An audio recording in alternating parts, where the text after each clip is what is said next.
Fizi News 24. Fizi News 24. Média d'information en temps réel. Média d'information en temps réel. Fizi News 24. Fizi News 24. Chombo cha habari kwa muda sahihi. Média d'information en temps réel.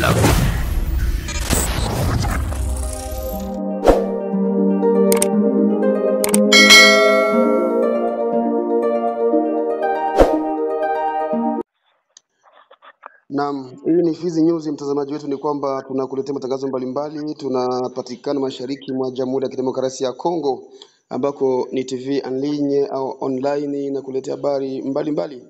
Kwa leo tuko katika jiji la Baraka, ambako kutana na mdadisi mmoja wa mambo ya usalama, akiwa ni Orfeka Mengele. Ni kwamba katika jiji la Baraka kunapatikana hali mbaya siku hizi ya masasi kupigwa kila siku, na raia wanaonekana kuchoshwa na hali hiyo, huko akisema kwamba Baraka kuna vita, Baraka kuna M23, lakini masasi yanalia kila siku. Orfeka Mengele, uko Baraka, unanipata vizuri? Ndio, nakufuata ndugu mtangazaji. Tuambie kwanza hali kwa sasa ikoje baada ya milio ya risasi kusikika sana usiku wa kuamkia leo? Hali sasa ni shwari kabisa katika jiji la Baraka, licha ya masasi mengi kupigwa kwa siku ya leo asubuhi, zaidi sana kuamkia Jumapili hii, ambapo masasi mengi yalipigwa na yakaleta hofu katika mioyo ya wakaaji wa jiji la Baraka, kufikiria kwamba labda ni vita ambavyo vimefika Baraka, ama maadui wa M23 wamepata fursa ya kufika Baraka, na ile ilifanya woga mkubwa sana kabisa, na ilituma hata wengine kushinda nyumbani bila kuenda makanisani kwa sababu ya ile hali ambayo ilijitokeza asubuhi, ambayo haikuwa ya kawaida kwa maisha ya wakaaji wa Baraka kwa wakati huu ambao tunao. Watu walizani kwamba adui ameingia Baraka, sijui vita, lakini baada nyinyi ambao mko pale, baada ya uchunguzi mlibaini ni kitu gani ambacho kilisababisha masasi yapigwe hivyo, na walikuwa nani wamepiga hizo risasi? Ndiyo, tulifuatilia vizuri na kutaka kujua ni wanani ambao walipiga masasi yale. Ilikuja kuonekana kwamba ni askari jeshi wa kizalendo ambao walifurahia na ujio wa mkuu wao ambaye alikuja kwa ajili ya matibabu, na alipofika Baraka basi walikuwa kama vile wanamkaribisha kwa kupiga ile masasi.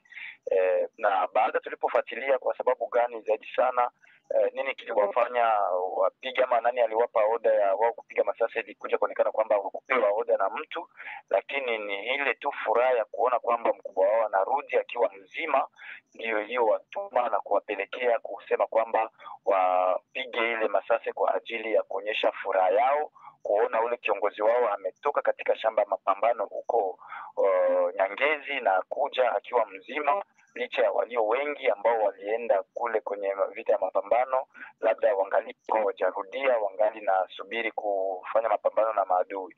Ni hayo ndio iliyokuwa argument ambayo walitupea sisi, ya kwamba walipiga bila oda ya mkuu wao ambaye alikuja na ambao walimkaribisha, lakini ni ile furaha ambayo waliona kwamba anarudia tena akiwa hai, ndio maana wamepiga zile masasi zote asubuhi ambazo ziliitisha kabisa, kwa sababu hata kwenye furaha masasi kama na yale hazingepigwa kiolela vile, kwa kuwa wakati ambapo mheshimiwa hayati Kibukila alifariki pia palipigwa masasi nyingi, na ile tulielewa kwamba wakati ambapo panakuwa kifo cha mtu mkubwa kama vile Lieutenant General, inabidi watu wanapiga masasi vile kwa kuwa wanamsindikiza mkuu wao. Lakini ile hali yote haikupendeza, kwa kuwa ilikuwa kama vile iko continuel, haikuwa ile kawaida ya kijeshi ya kupiga masasi ile siku ambapo mkubwa anafariki. Na hii ya leo pia ilileta woga kwa raia, kwa sababu ilizidi kuwa nyingi, haikuwa tena ile masasi ya furaha kama walivyosema. Ilileta hofu na shaka, raia kuanza kuwazia mengine mengi ambayo labda haikuwepo. Je, taratibu za kijeshi nasema kwamba ikiwa mkuu atasafiri na kirudi lazima risasi zipigwe kiolela hivyo au namna gani? Hiyo sasa inaelekea wanajeshi, wao ndio wanajua ni nini wanachokifanya wakati wa furaha na wakati wa matatizo ama machungu. Hatuwezi kuhakikisha je kama hiyo ni harakati za kijeshi, lakini sisi tunachokijua ni pale ambapo panafariki askari jeshi, anapozikwa ndo wanapiga masasa ya kumsindikiza askari jeshi, lakini haivipigwi kiolela. Ni wakati tu mmoja ambapo tunahakikisha na kuona kwamba masasi yanapigwa mengi kama rais wa nchi anauawa kwa kupigwa masasi. Hapo ndo jeshi wake kabisa kwa hasira kubwa wanapiga masasi nyingi, lakini kwa sasa tunaanza enda kuishi hali moja za kitofauti na kati ya jinsi mambo ambayo yanapaswa kuwa yanaendelea kuonekana huku kwetu. Hakuna maafa yoyote, watu kuumia, watu kufa kutokana na risasi hizo ambazo zimepigwa asubuhi ya leo? Kabisa, pakuwa hata maafa mamoja. Hakuna hata mtu mmoja ambaye alipatwa na shida ya kukamatiwa na risasi ile ambayo tunaita balle perdue. Hapakuwa hata mkaaji mmoja ambaye alipatwa na majeraha. Yaani walikuwa wanapiga tu juu kwa sababu watu wote walikuwa wangaliki manyumbani, walikuwa wajaamka. Ilikuwa mapande ya 5h du matin. Hapakuwa kabisa watu ambao walikuwa washaanza tembea na haikuzuru hata mtu mmoja. Lakini unajua kama raia ni mtu ambaye anataka amani, raia ni mtu ambaye anataka kutuliza mafikiri, ana zoezi ya kusikia ile masasi, kwa sababu anaposikia masasi raia anajua kama vita inakuja. Na wakati hizi masasi zinapigwa hivi kila mara haipendezi hata ule raia ambaye anaweza kumkaribia yule ambaye anayeitwa kumlinda, yule ambaye anayekuwa na ile uwazifa wa kumlindia pia mali na uhai wake, anakuwa na zoezi ya kupiga masasi. Raia naye vile vile anakuwa na tendency ya kukimbia ule mtu, na wakati inabidi watu wanakaa pamoja. Sasa wakati raia anaanza kukimbia mtu ambaye iko sanse kumchunga, itakuwa ni kama vile haiko vizuri tena, na itafanya raia kuchukia wale watu ambao wanaoishi nao. Na kwa kuepukana na ile, inabidi kabisa wale ambao tunaokuwa nao kama vile wanajeshi wa kizalendo na wa FRDC kusaidia kusitisha kupiga masasi kila mara, ili raia ipate kuishi kwa amani na iendeshe maaktivite yake bila matatizo.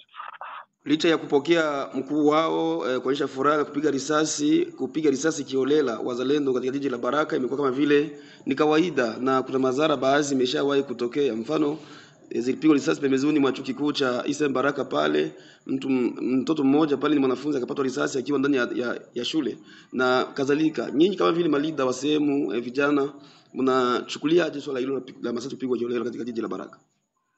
Ndiyo, tunazidi kuongea na wakuu viongozi wa jeshi upande wote, FRDC na hata wazalendo, kuzidi kuwaomba waangalie jinsi gani watametrize situation katika jiji la Baraka, kwa kuwa kunakuwa maelemenzi moja ambazo zinakuwa kama vile zinajiongoza wenyewe bila kufata instruction wala ordre ya wakubwa wao.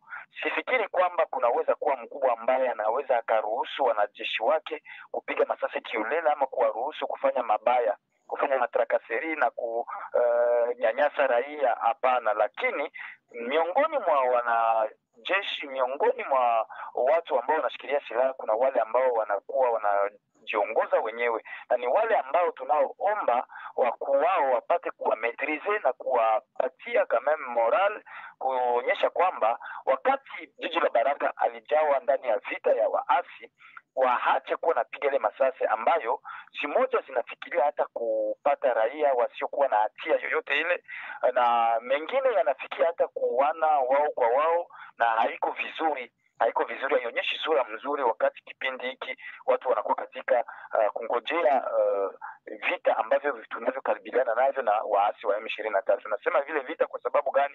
Katika jiji la Baraka haijawahi kushuhudiwa kwamba kuna kwa ile vita ya M23, kwa kuwa wa M23 tunawasikia wanakuwa huko ngambo ya Kamanyola, wengine wanakuwa huko Minembwe ambapo wazalendo wanaendelea kupambana nao, na wamoja kati ya kundi ya FRDC wanapambana na waasi wa M23 huko juu Minembwe, lakini katika jiji la Baraka hawajawa waasi wa M23.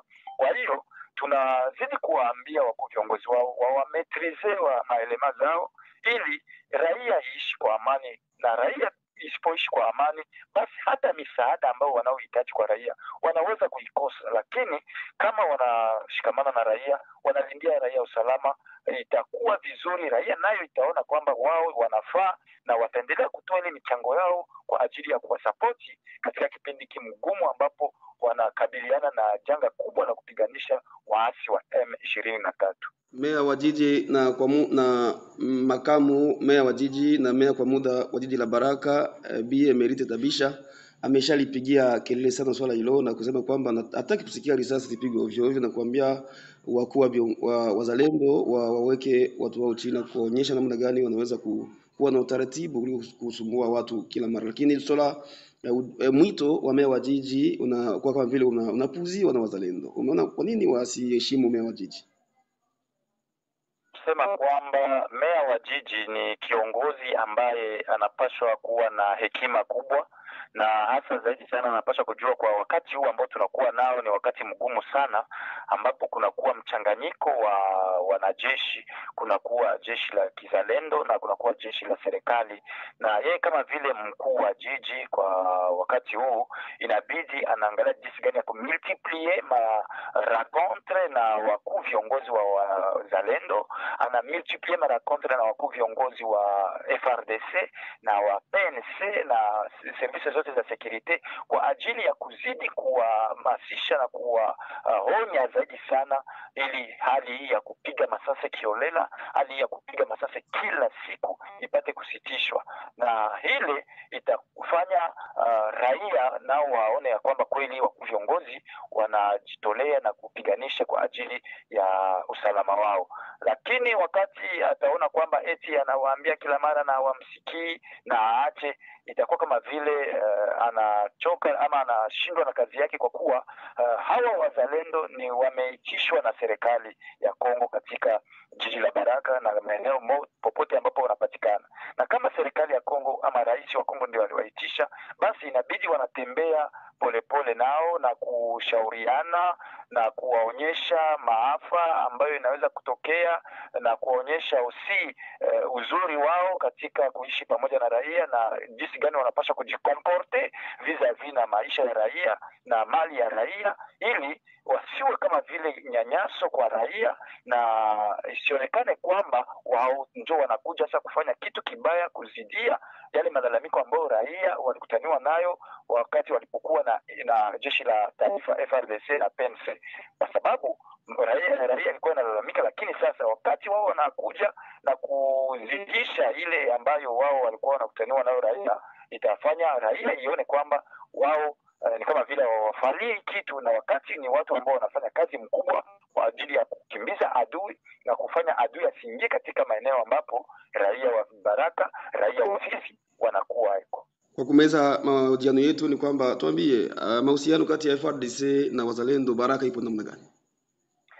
Baraka, mawasiliano kati ya FRDC na wazalendo tunaweza kusema kwamba inakuwa fresh kabisa, wana kolabore. Tunawaona sisi wanapopita, kuna wakati ambapo wanashirikiana kwa kufanya kazi zao za usalama, wanashirikiana kwa mipango mbalimbali, na ile inakuwa kama vile kupatia raia moyo ambao wanakuwa na woga zaidi sana kufikiri kwamba waasi wa M23 wanaweza kufika, lakini kupitia ule umoja ambao wanakuwa nao kwa sasa, ambao tujui labda wanaweza kuingiliwa na mengine, lakini kwa sasa tunaona kama vile wana conjuguer ensemble, wanakuwa katika hali za kushauriana wenyewe kwa wenyewe, wakati wanakuwa wanaitishwa na meya makamu na pia meya kwa muda wa jiji la Baraka kwenye conseil de sécurité.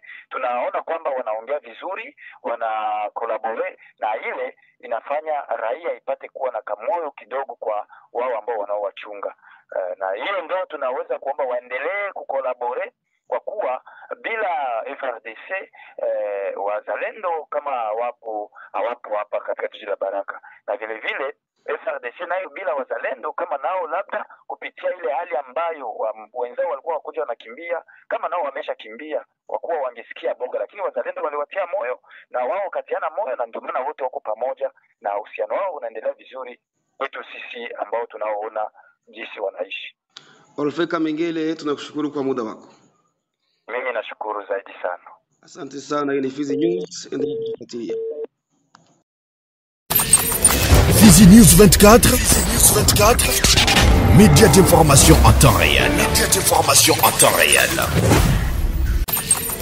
Fizi News 24, chombo cha habari kwa muda sahihi. Média d'information en temps réel.